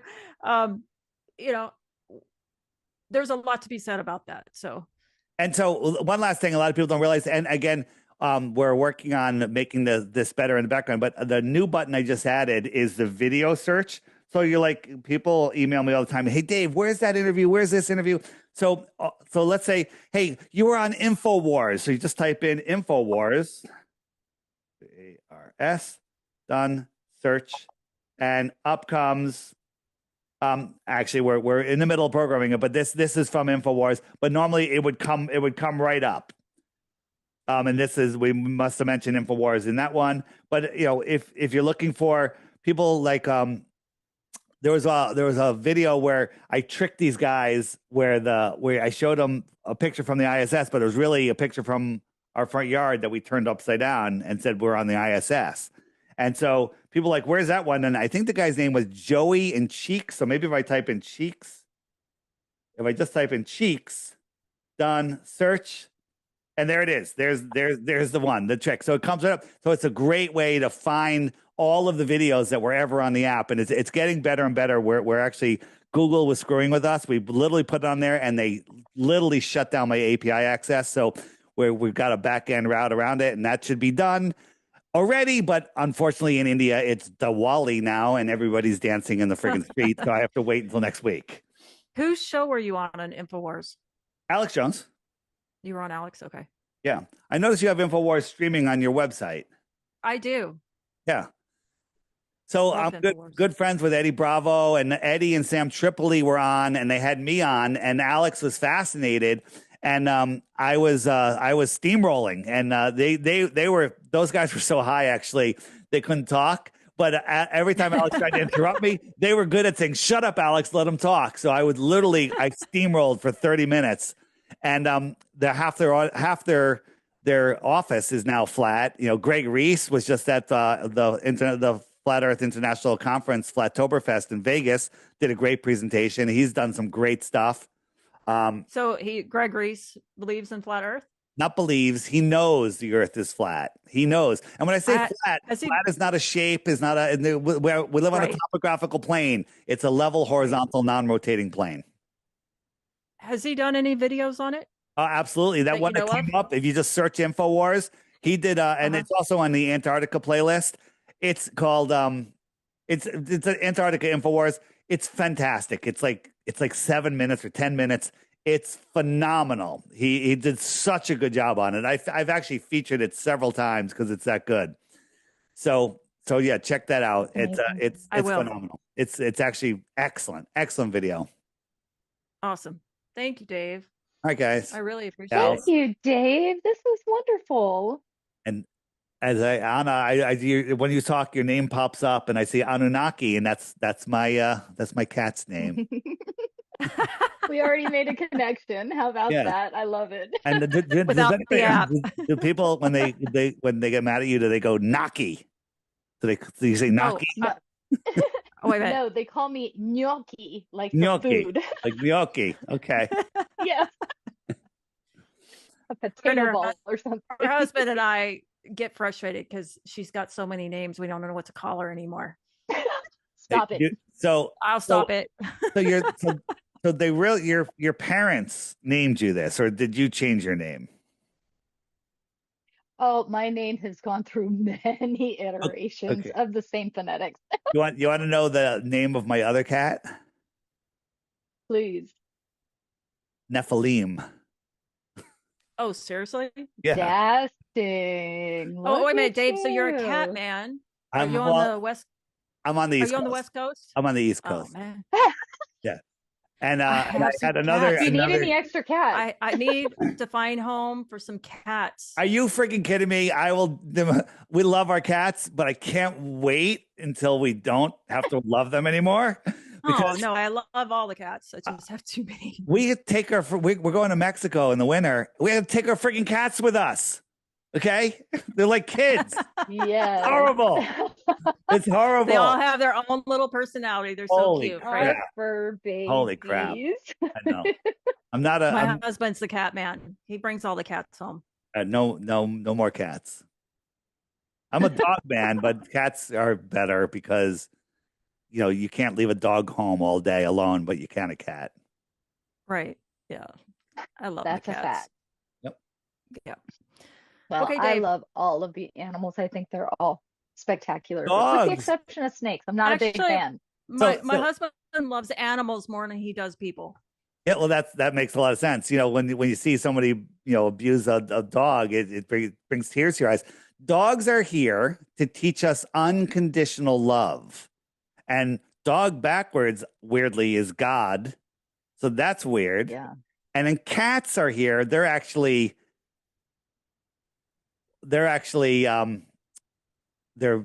what is it when you're a living robot? They're biological camcorders spying on us for people in the outer space. No. No, No. they're actually You spying got a on lot us. of eyeballs on you. Oh my God. I've the got a lot of cats- cameras in my house. The cats are watching us. That's it. Well, Shit. I'm kidding. I'm kidding. Not kidding. Kidding. I'm kidding. Not kidding. Kidding. My husband will love that Oh, one. let's chalk that up for another conspiracy that we gotta look into. Yes, birds Although there was a exist. cat Australia experiment. exists. All of the nonsense you hear about flat Earth. Flat Earthers think that Australia doesn't exist. This is all made up by the mainstream. A flat earther tried to prove it and killed himself in a rocket. That's Mike Hughes, a stuntman that wanted to break Evel Knievel's record of a steam powered rocket. And he was looking for money. And some flat earthers said, "Hey, we'll give you the $7,000 if we can put a banner on your rocket that says flat Earth." Then he ended up killing himself. And the mainstream media goes, flat earther kills himself trying to prove the flat Earth. And it went. Did he kill himself or was he killed? Well, I don't know. Some people say that he's not even dead. He crashed and killed. His parachute didn't come out, or I don't know what happened, but he's dead in my opinion. But I wasn't there, so I can't confirm it. But the media doesn't even understand. The guy was hoping to get up 1,800 feet. There's buildings higher than 1,800 feet. Go in an airplane, you're at 35, 40,000 feet, right? Why? So the story is so stupid, but they play it everywhere. And then all of the globies that have never looked into flat Earth, they go, "Oh, you flat earthers are stupid. You're killing yourself in rockets." Well, did you look at the actual facts of the story? And you believe that? Yeah, did you read beyond the headline? Yeah, no, they don't even read the whole headline. It's ridiculous. I will never take the blue pill. I will never go back in the Matrix. This place is far more interesting than anybody can ever imagine. And this is a fantastic time to be alive. And if people lift up their spirits, lift up their energy, and help bring other people up to this level, all of the governments, everything will fade away into dust. It won't matter. None of it will matter. And we can do this if we don't live in fear. And you don't live in fear when you understand that your feet are rooted at the center of creation and not on a speck of dust flying through a scientifically impossible space vacuum. Right. Well said. Well said. Okay. I think that everybody in this chat except Anunnaki here has your app. but if those of you in the chat don't have it, I do suggest it. It does have a lot of good videos on it. I haven't even begun to hit the surface. I try to do your daily challenge, but like I said, once I start one video, I can't sleep. And I do have 2 jobs here. Yeah, but when you're a flat earther, you don't need to sleep. Sometimes I only get 10, 15 minutes of sleep every night. Oh, But, lucky you. I really appreciate it. I will put your website information on my website so Yep. people can get to it, and All the links to my do Facebook page. I have the Flat Earth Podcast Facebook page. All you got to remember is flatearthdave.com. Scroll down, you'll see socials, you'll see my TikToks, you'll see my YouTube channels, my interviews channels, latest interviews banner. If you think that Elon Musk is a hero, click the Elon Musk banner, and then you'll know he's a fraud. And just go through the stuff there. If you can't get the app, just go to the crash course. Turn off Netflix, watch those videos. It is scientifically impossible to watch 3 of the videos in that list and remain a globe earther. Try it. Correct. Challenge accepted. Yeah. Thank you, Dave. I really appreciate your time and meeting with us. And I'd love to have you back on once we do some more research, and love to share what, maybe changed people's in the chat. They'll reach out to me and let me know if anybody found your videos helpful and changed their mind, or if not, and we'll go from there. Awesome. Thanks so much. Have a great day. All right. You too. You too. Bless you. Thank you for all the information. All right. Thanks. It was exceptional. Thank you. Bye-bye. Bye-bye.